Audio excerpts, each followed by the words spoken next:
Hello students, my name is Prince Gaganeja और ये channel मैंने क्रिएट किया है कृष्णा इंस्टीट्यूट ऑफ कॉमर्स के दरबाहा के नाम पे आप लोगों के लिए, ताकि आप लोगों को कॉन्टिन्यूसली मेरे लेक्चर मिलते रहें। बेटा, इस चैनल पे आप लोगों को मिलेंगे +1 और +2 दोनों क्लासेस के लेक्चर। यस, +1 के आपको लेक्चर्स मिलेंगे अकाउंट्स, इकोनॉमिक्स, बिजनेस तीनों सब्जेक्ट के, और +2 के भी लेक्चर आपको मिलेंगे अकाउंट्स, इकोनॉमिक्स और बिजनेस तीनों सब्जेक्ट के। यस, इस चैनल को सब्सक्राइब करें। इस वीडियो के नीचे आपको दिख रहा होगा हमारा इंस्टीट्यूट का नाम और साथ में दिख रहा होगा सब्सक्राइब पे क्लिक करें, बेल आइकन दबाएं ताकि आपको कॉन्टिन्यूसली हमारे लेक्चर्स मिलते रहें। अगर आपको हमारे वीडियो लेक्चर्स अच्छे लगते हैं उनको शेयर करिए, उनको लाइक करिए, उनको कमेंट करिए और अपने फ्रेंड्स लोगों को रेफर करिए, शेयर करिए ताकि आपके फ्रेंड्स की भी हेल्प हो सके। तो आज हम लोग क्या करेंगे, आज हमारा +1 का फर्स्ट लेक्चर है जिसमें हम लोग करेंगे बेटा basic accounting terms. Yes, basic accounting terms. Sir ये क्या होती हैं बेटा? जब भी आप लोग नेक्स्ट चैप्टर्स करेंगे, आप लोग न्यूमेरिकल्स वाले चैप्टर करोगे, जनरल, लेजर, ट्रायल बैलेंस, जो भी आप लोग चैप्टर्स करोगे उसमें जो यूज होते हैं बेसिक टर्म्स, जो यूज होती हैं, बेसिक वर्ड जो यूज होते हैं, उन वर्ड्स का आप लोगों को मीनिंग क्लियर होना चाहिए।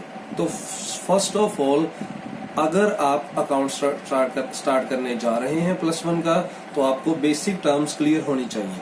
तो आइए वो बेसिक टर्म्स करते हैं। डियर स्टूडेंट्स, इन बेसिक टर्म को करना इसलिए भी जरूरी है क्योंकि ये बेसिक टर्म्स आपको स्पेशली क्वेश्चन थ्योरी के बन के भी एग्जाम में आ सकते हैं। यस, जैसे आपके टीचर डाल देंगे पेपर में 2 मार्क्स में, 3 मार्क्स में, 4 मार्क्स में, 1 मार्क्स में, ये आपको वैसे भी थ्योरी के क्वेश्चन बन के आ सकते हैं। तो इसीलिए आपको ये टर्म्स क्लियर होनी चाहिए और ये टर्म्स आगे न्यूमेरिकल वाले चैप्टर्स में यूज होती हैं, वहां पे भी आपको काम होती है, इसलिए आपको ये क्लियर होनी चाहिए।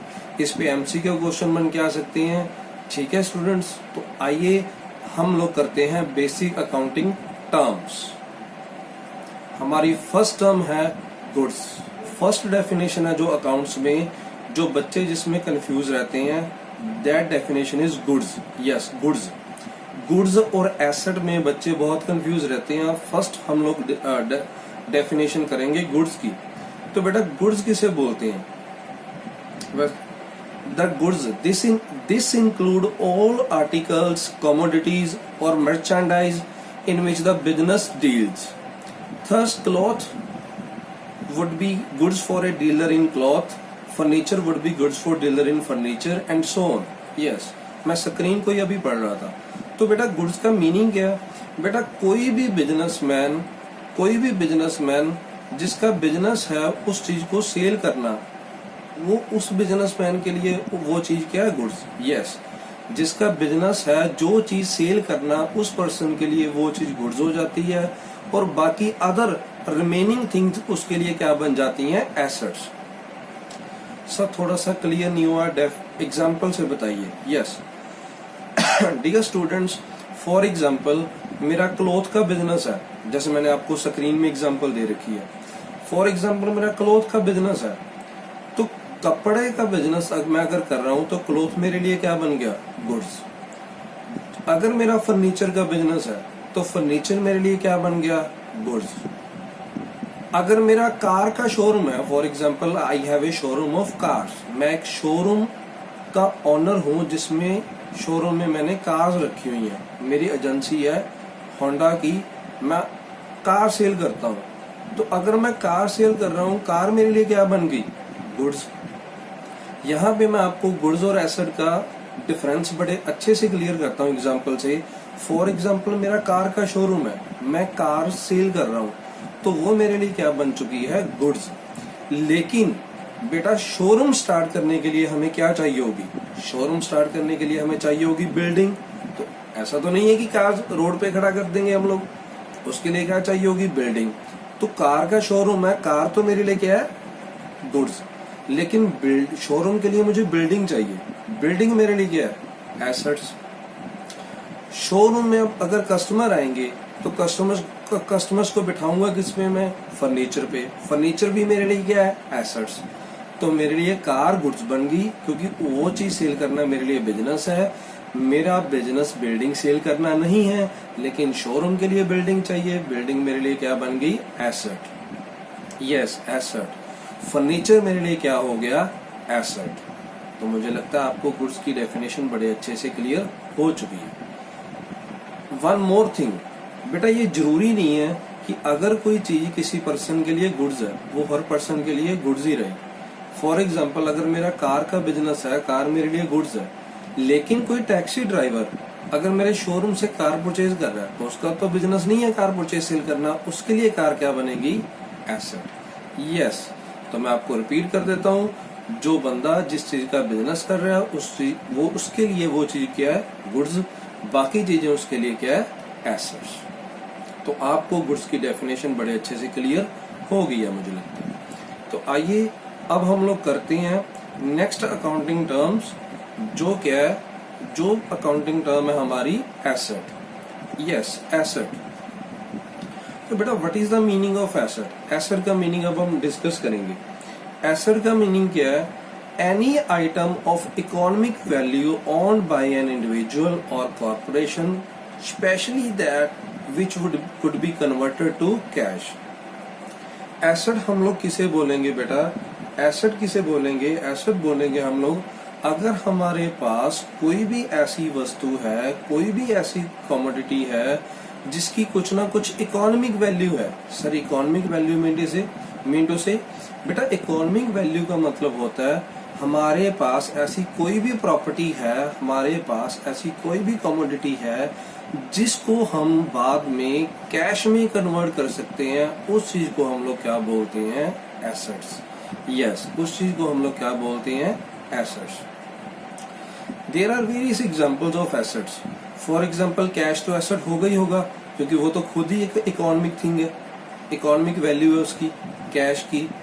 अगर हमारे पास स्टॉक पड़ा है हमारे बिजनेस में, लाइक हमारे पास गुड्स पड़ी है बेटा, गुड्स हमारे पास कितनी पड़ी है? गुड्स को ही हम लोग क्या बोलते हैं? स्टॉक। कि हमारे पास गुड्स की क्वांटिटी कितनी पड़ी है। फॉर एग्जांपल, मेरा शोरूम है, अगर वही एग्जांपल मैं कंटिन्यू बताऊं आपको, अगर मेरा शोरूम है कार्स का, तो अगर मेरे पास 20 कार्स पड़ी है शोरूम में, तो मैं क्या बोलूंगा? मेरे पास स्टॉक पड़ा है। कितना स्टॉक पड़ा है? 20 कार्स। तो इन्वेंट्री स्टॉक किसको बोलते हैं? कि गुड्स की क्वांटिटी को। फॉर एग्जांपल, मेरे पास कार है, वो भी मेरे लिए क्या है? एसेट्स। मेरे पास लैंड है, मेरे पास बिल्डिंग है, मेरे पास फर्नीचर है, मतलब हर वो चीज जिसकी कुछ ना कुछ इकोनॉमिक वैल्यू है, मतलब जो कैश में कन्वर्ट हो सकती है, उस चीज को हम लोग क्या बोलते हैं? एसेट्स। उस चीज को हम लोग क्या बोलते हैं? एसेट्स। ओके स्टूडेंट्स, सो बेटा there are some types of assets. Asset की आगे कुछ फर्दर क्लासिफिकेशन भी है, कुछ टाइप्स भी हैं। हाँ जी बेटा, तो एसेट की टाइप्स कितनी है sir? There are 3 types of asset बेटा। Fix asset, current asset, fictitious assets. So what is the meaning of fix asset? हमारी एसेट की फर्स्ट टाइप हम लोग कर रहे हैं फिक्स एसेट। बेटा फर्स्ट ऑफ ऑल मैं आपको ये क्लियर कर दूं कि फिक्स एसेट को नॉन करंट एसेट भी बोला जाता है। Yes, non current asset.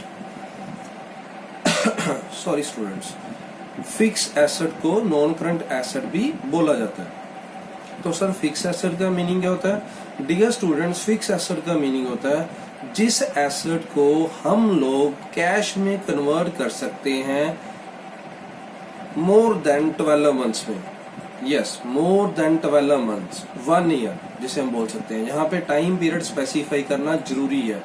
जिस एसेट को हम लोग कैश में कन्वर्ट कर सकते हैं आफ्टर 1 ईयर, उस एसेट को हम लोग क्या बोलेंगे? Fix asset. सर इसकी एग्जांपल्स तो हमें पहले ही क्लियर हो चुकी हैं। यस बेटा, if we have land, if we have building, if we have furniture.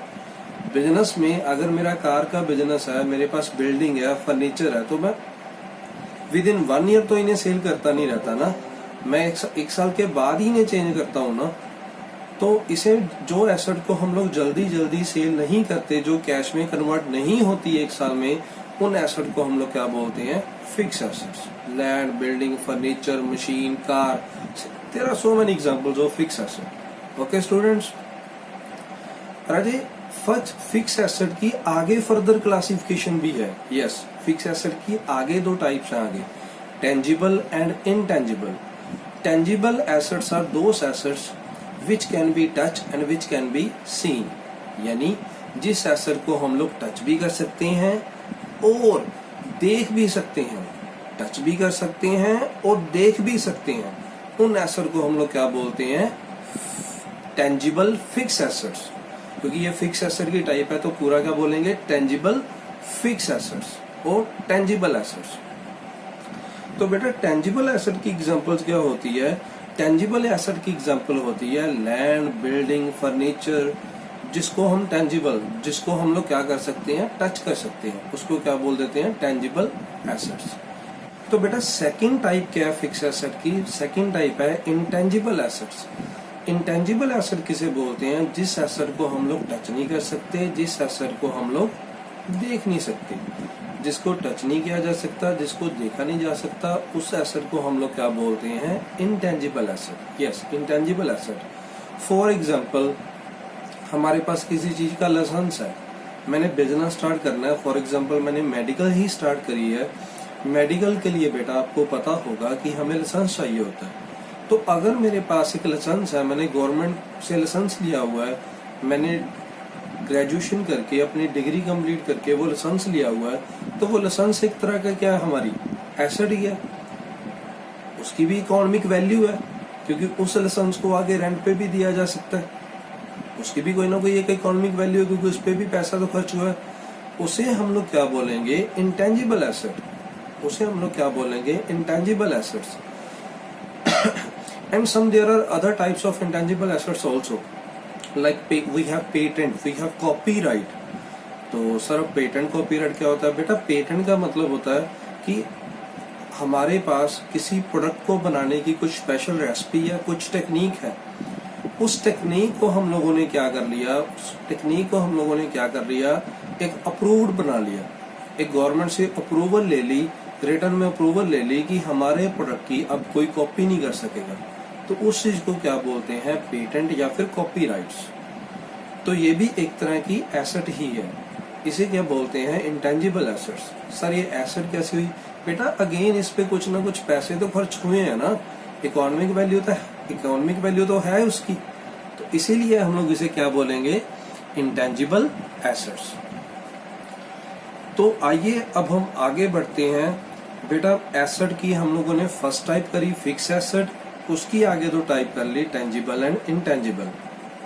Second जो मेन हेडिंग है एसेट की जो टाइप है, उसे क्या बोलते हैं, करंट एसेट। यस बेटा, ये फिक्स एसेट के बिल्कुल ऑपोजिट है। फिक्स एसेट तो वो एसेट होती है जो एसेट कन्वर्ट होती है कैश में आफ्टर 12 मंथ्स, लेकिन करंट एसेट क्या है, बिल्कुल उसके opposite. Current assets are those assets which can be converted into cash very easily within 1 year of time or within 12 months।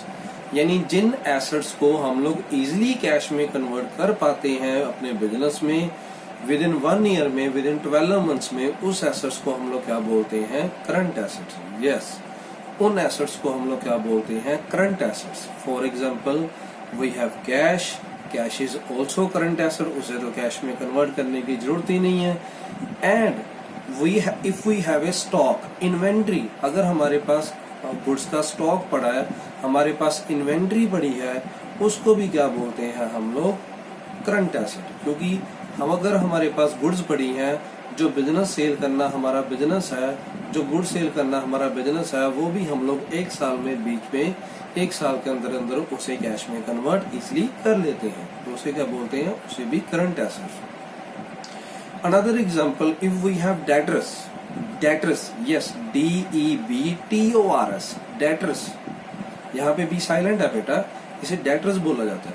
तो डेटर्स क्या होते हैं बेटा, अगर हम लोगों ने क्रेडिट पे गुड्स सेल करी है, उधार पे गुड्स किसी कस्टमर को सेल करी है, तो उस कस्टमर से हम लोगों ने पैसे अभी रिसीव करने हैं, मनी रिसीव करनी है, उस पर्सन को क्या बोलते हैं, debtors, to whom the money goods sold on credit.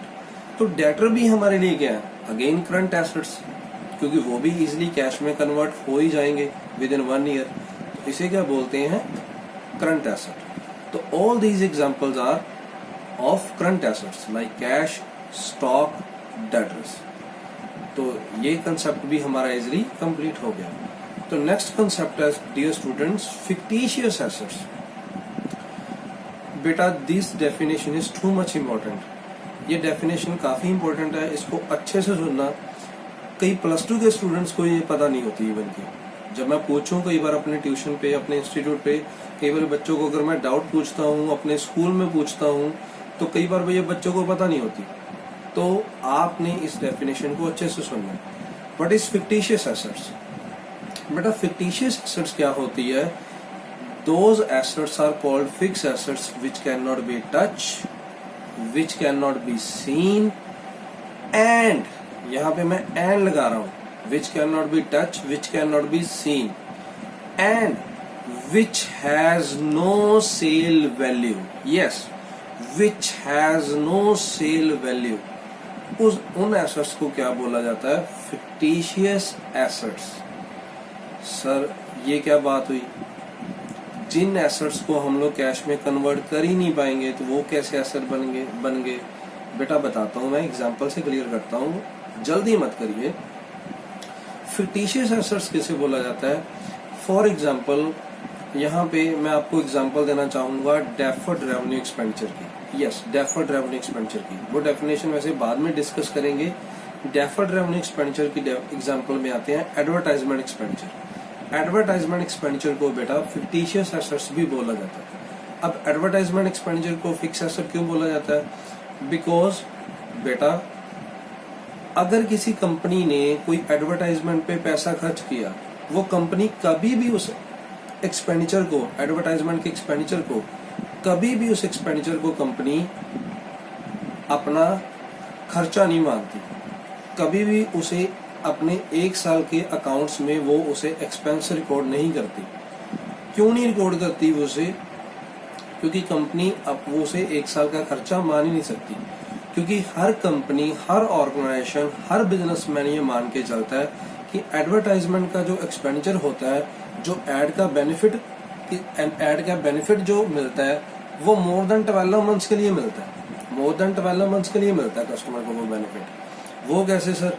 बेटा मैं एग्जांपल बताता हूँ। अगर मान लो कोका कोला कंपनी ऐड दे रही है अपनी टेलीविजन पे, ठीक है, उस ऐड को देख के मैंने कोल्ड ड्रिंक पीना स्टार्ट कर दिया। अब अगर नेक्स्ट ईयर ऐड, 1 साल के बाद ऐड वो आनी बंद हो गई, ऐड आनी बंद हो गई टेलीविजन पे, तो दैट मीन उसे मैं कोल्ड ड्रिंक पीना छोड़ दूंगा?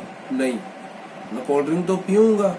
लोग पीते हैं, क्यों पीते हैं? अगर मान लो कंपनी के 50 कस्टमर, 100 कस्टमर्स ने ऐड देख के कोल्ड ड्रिंक पीना स्टार्ट कर दिया, अगर वो ऐड आनी बंद होगी, दैट डज नॉट मीन कि कस्टमर्स कोल्ड ड्रिंक पीना छोड़ देंगे। कस्टमर तो कंटिन्यूसली कोल्ड ड्रिंक पियेंगे ही पियेंगे, क्योंकि वो उन्हें अच्छा लगता है।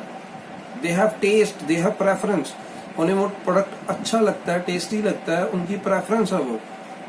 तो दैट्स वाई बेटा एडवर्टाइजमेंट के खर्चे को कभी भी 1 साल का खर्चा नहीं माना जाता, उसको 1 साल का ज्यादा एक्सपेंडिचर कंसीडर किया जाता है, क्योंकि उसके बेनिफिट जो है 1 साल के ज्यादा टाइम पीरियड में मिलते हैं। तो फिक्टिशियस एसेट की एक एग्जांपल तो मुझे लगता है आपको क्लियर हो चुकी होगी, एडवर्टाइजमेंट एक्सपेंडिचर। एक एग्जांपल मैं आपको और बता देता हूँ बेटा।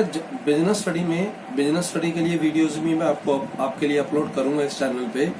बिजनेस स्टडी में आप लोग पढ़ेंगे, एक टॉपिक स्टडी करेंगे आप लोग, उसमें कंपनी कैसे बनती है। यस, कंपनी कैसे स्टार्ट होती है। बेटा कंपनी जब स्टार्ट होती है उसका काफी लेंथी प्रोसेस होता है, उसको रजिस्ट्रेशन करवाने का एक लेंथी प्रोसेस होता है।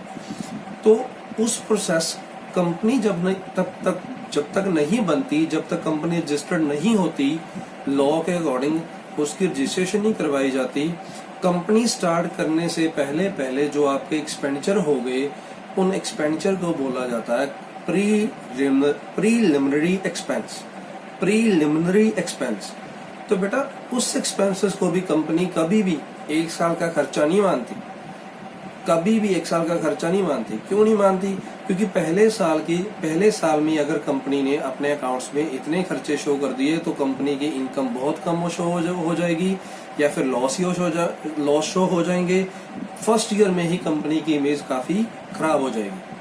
So that's why company don't show huge expenditure in the first year. तो उन एक्सपेंडिचर को कंपनी क्या करती है, या एडवर्टाइजमेंट के एक्सपेंडिचर को कंपनी कैसे खत्म करती है। फॉर एग्जांपल कंपनी का खर्चा हो गया 1 लाख, चाहे प्रीलिमिनरी एक्सपेंस है चाहे एडवर्टाइजमेंट एक्सपेंडिचर है, कंपनी उसको एसेट की तरह अपने अकाउंट्स में रिकॉर्ड करके रखती है और जैसे कंपनी उसे इंस्टॉलमेंट में डिवाइड करके अपने अकाउंट्स में रिकॉर्ड करती है। जैसे फॉर एग्जांपल मैंने कंपनी स्टार्ट करी, 1 लाख मैंने खर्चा कर दिया, या फिर मेरी कंपनी ने एडवर्टाइजमेंट पे 1 लाख खर्चा कर दिया, उसको मैं अपने अकाउंट्स में कैसे शो करूंगा। फॉर एग्जांपल मेरी कंपनी ने डिसाइड किया, बोर्ड ऑफ डायरेक्टर्स ने डिसाइड किया, मैंने डिसाइड किया कि हम लोग क्या करेंगे, 5 इंस्टॉलमेंट में से राइट ऑफ करेंगे। बेटा इसका कोई रूल नहीं है, 3 इंस्टॉलमेंट, 4 इंस्टॉलमेंट, 5 इंस्टॉलमेंट, ये अपने अकॉर्डिंगली बिजनेसमैन करेगा। मैंने डिसाइड किया कि उसे मैं 5 साल में खत्म करूंगा, तो 5 साल में खत्म कर दूंगा मैं उसे। कैसे?